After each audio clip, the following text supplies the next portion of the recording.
we were discussing the variation of the value of g due to some cases. So in our previous video, we discussed two cases. One is altitude of the place and other one is non-spherical shape of the earth. Now we'll discuss the rotational motion of the earth and how it impacts the value of g. So we know the earth is continuously rotating about its own axis from west to east. So this is our west point and this is our east point and this is our earth. Okay.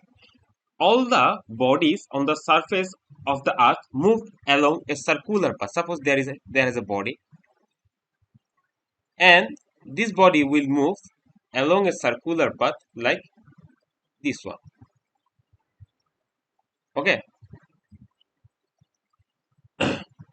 And all the bodies are moving in a circular path except those on the poles. So which one is in that pole, north pole or south pole, this body will not move. Okay.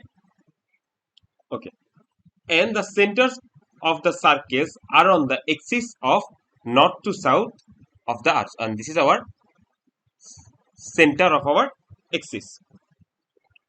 So we can say that all the bodies on the surface of the earth experience a centrifugal force. So it experiences a centrifugal force because if a body moving in a circular path, it will always feel a centrifugal force. This force is maximum at the equator. So this force is maximum at the equator, like this and that section. This is our equator section, and zero at the poles. Because these poles in the body which are at these poles are not moving in a circular path. Okay. So since the centrifugal force acts opposite to the gravitational force, so our centrifugal force acts opposite to the gravitational force. So now force. So our centrifugal force acts opposite to the gravitational force. Hence, a part of the gravitational force is spent to balance the centrifugal force. Consequently, its acceleration due to gravity becomes less than what it would have if the earth was at rest. Okay. So there will be a slight lesser of gravitational force due to the centrifugal forces. Let a body of mass m be situated on the surface of the earth at P. So this is our point P, and this is our point P.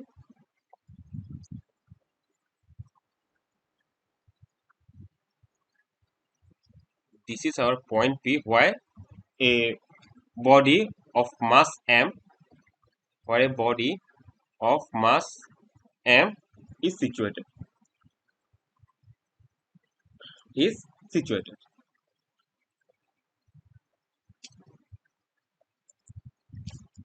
So it created an angle of lambda with our center. So that will be also lambda. So this point and these points are lambda. Okay, I hope you get this. Let the angular velocity of the earth be omega. So our angular velocity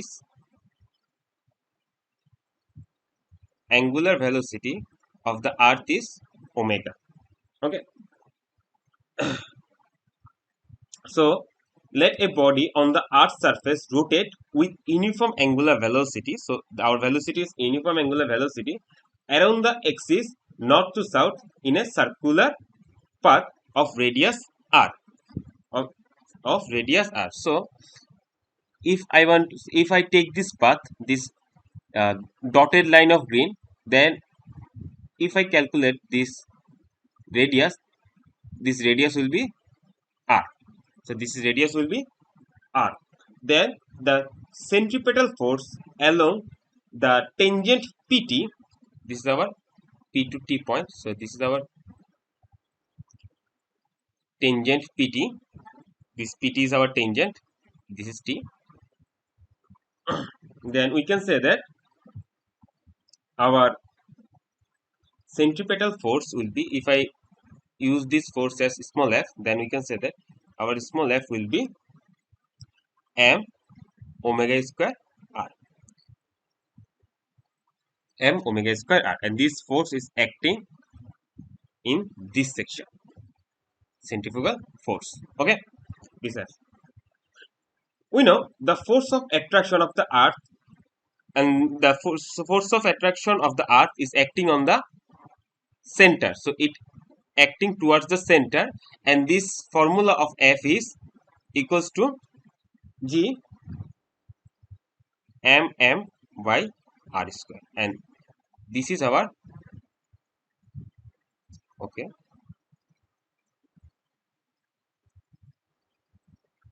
so this is the value of r, actual radius of our earth. Okay, this is the, so we can say that this force is acting along a angle of lambda with our center.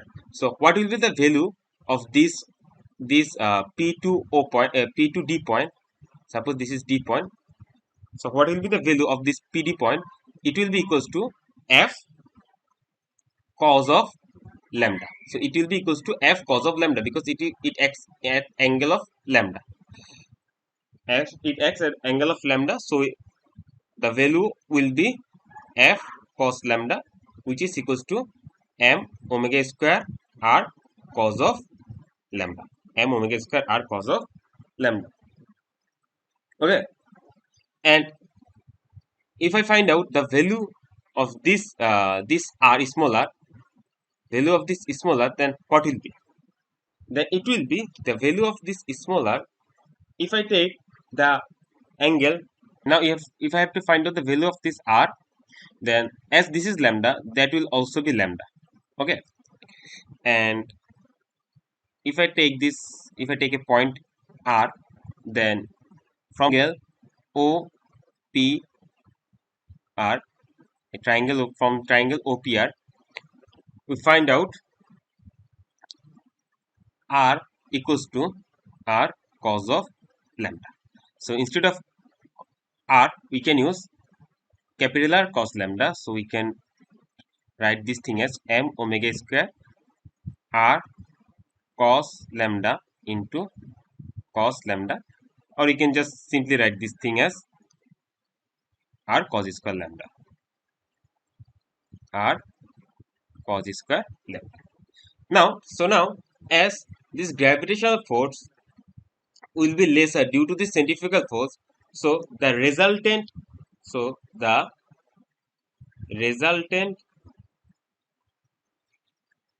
of the force, so we represent this as f of lambda, which is equals to f minus f cos lambda. So instead of f, we can write g capital M small m by r square minus r cos lambda. We can write the, instead of f cos lambda, we can write m omega square r cos of cos square, capital R cos square lambda, capital R cos square lambda. And this is our, instead of f lambda, we'll use the value of m of g lambda. Okay, now we can write this thing, we cancel the small m from both the side. We can write g of lambda equals to capital G m by r square minus omega square r cos square lambda. Okay, then we find out, we know the value gm by r square equals to the g, which is actually the value of g on the surface of the earth, and we can write omega square r cos square lambda. So here we can find out that our value of this resultant G is actually lesser than the actual G because of some centrifugal forces. So this is the main reason why rotational motion of the earth causes the value of G. When our lambda is equals to 0 degree, when our lambda equals to 0 degree, then our G of lambda will be equals to G and not G and we can write this thing as we can write this thing as small g minus omega square capital, because we know the value of cos the cos 0 degree means 1, so we can write this thing as omega square, and this is the when our lambda equals to 0 degree, when it is at equator. So when our body is at equator, then our G will be lesser. Okay, and when our lambda equals to 90 degree, then our G of lambda will be equals to G, because when lambda equals 90 degree, it is at pose, and we know at pose there will be no centrifugal forces. So this is the main concept of rotational motion of the earth. Here another more here another cause which also causes the gravitation value of G, which is known as non-uniform density of earth. Non-uniform density of earth. So we know the density of the earth is not same everywhere. So there are various types of metals, minerals, water, gases, etc. inside the earth. So there are also high mountains and sea, etc.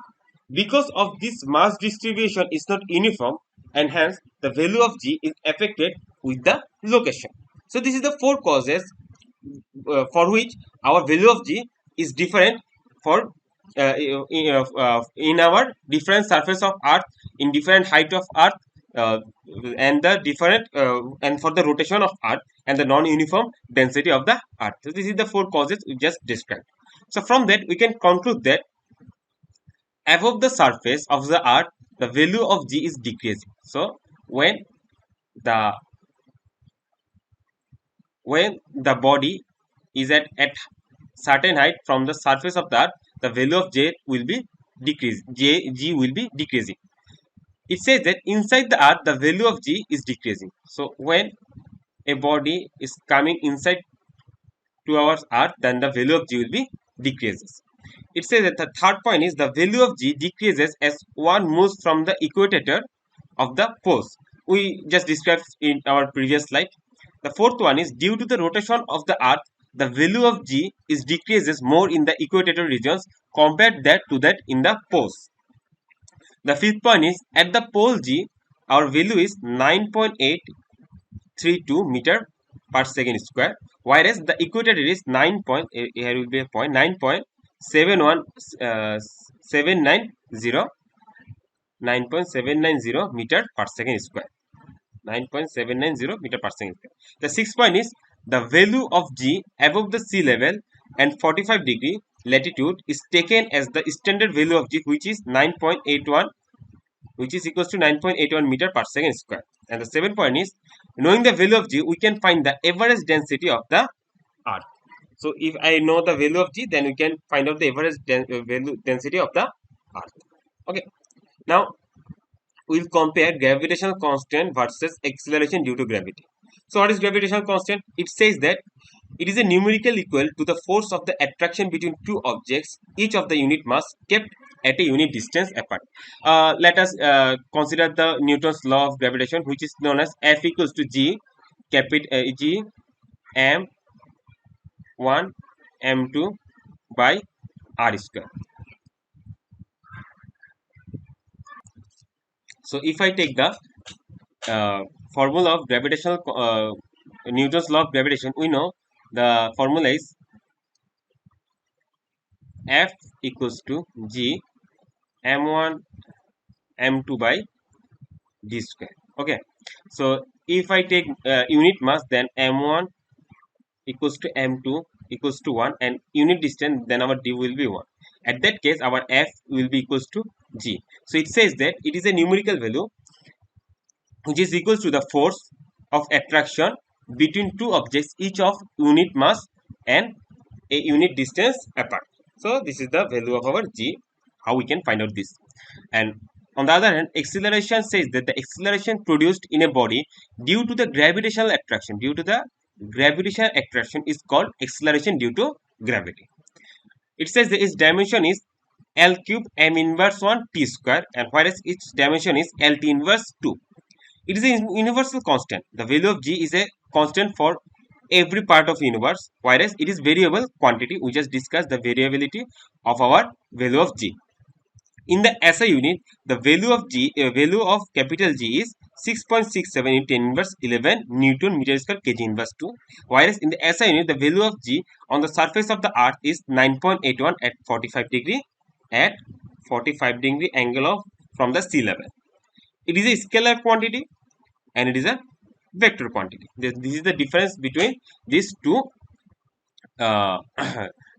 two gravitational constant and acceleration due to gravity.